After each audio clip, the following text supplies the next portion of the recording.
Mucemanio-ini uyu wa andiki a mabuku uria uratabanirio university-ini ya MKU niho ndeto ya kumakuruhania hari mutaratara mweru wa githomo ira yumiririe.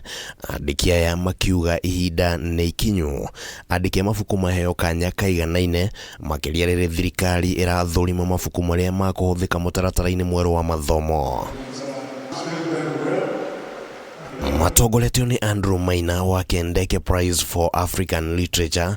Andiki aya maugite ati ruhonge rwa KICD rukoretwo rukiheana kanya kuri andiki aria mari na ngumo nene wandiki-ini, na riu makiuga uyu ni ugwati munene hari sekta ya wandiki matuko-ini maguka. You don't have to start by writing a book. You can start by writing a feature item in a newspaper.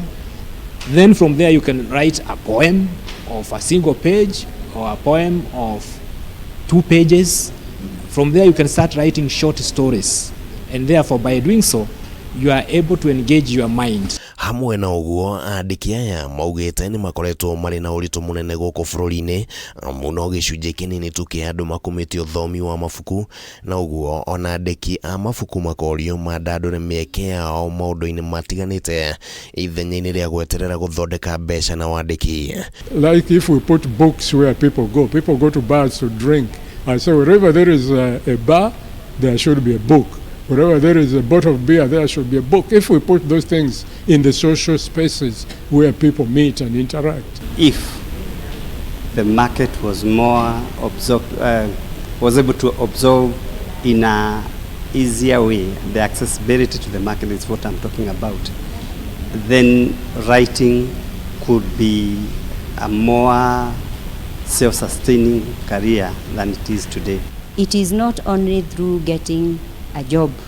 You can also employ yourself and employ others, and writing is one of those avenues where one can employ himself. Brenda Chirono uria ni umwe wa arutwo thiini wa university no ya MKU augite ati garama ya gucabithia na kwendia mabuku ikoretwo yambatirite, na uguo akiuga ati uyu ni umwe wa maria thirikari igiteithiriria ritana tariri rigikio ni Scholastic Mura. Encourage people to buy more of our books so that they can get the content in it, so that and also so they can promote us. I'm just still writing it as like scripts.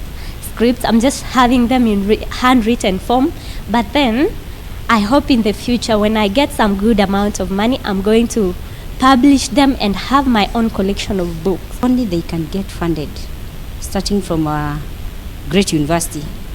I think they can write. Hadwini ya Kameme TV reto ria kwa nikimani wagojirie.